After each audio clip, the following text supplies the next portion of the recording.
Аз-аздан көп нерсеге жетебиз. Жигиттер байкасаңыздар мына тоолор турат. Кичинекей таштардан куралган. Бул жакта дарыя бар, дарыя кичинекей тамчылардан куралып, чоң дарыя, көл, океан болуп кетет да. Ар бир нерсе аз-аздан башталат. Сен көбүгө, чоңуга чуркаба. Бүгүн жаштардын ою ушул бир чемодан акча келип калса, дароо $100,000 келип калса, ошону бизнеске тыгып берсе, байып кетсе да. Андай нерсе жок. Сен ал нерсеге даяр дагы эмессиң. Психологиялык жактан дагы, денең дагы эч бир нерсеге даяр эмес ал акчага. Ошондон Кудай Таала сага бербей атат.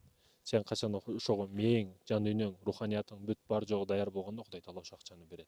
Сени Кудай Таала жакшы көргөндүгү үчүн, бейишке кирсин деп каалап жаткандыгы үчүн сага ошол акчаны бербей атат. Сен эгер ошол акчаны келип калса, күнөөкөр болуп кетишиң мүмкүн, зынакор болуп кетишиң мүмкүн. Акча түшүп эле акыл таппай кызара кетип калгандар бар, мисалы үчүн, аракка кетип калгандар бар. Көрдүңбү, сени Кудай Таала акча бербей, бул белек берди дегени сага. Ошондуктан аз-аздан. Тажиктерде бир сөз бар, кам-кам хурем, хамиша хурем деп. Мындайча айтканда, аз-аздан ар дайым болуп турат дегени да.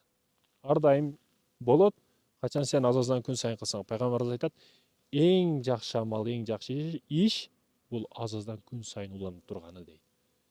Биздин эң чоң катабыз күчтүү мотивация менен баштайбыз дагы бир ай кылып таштап коебуз.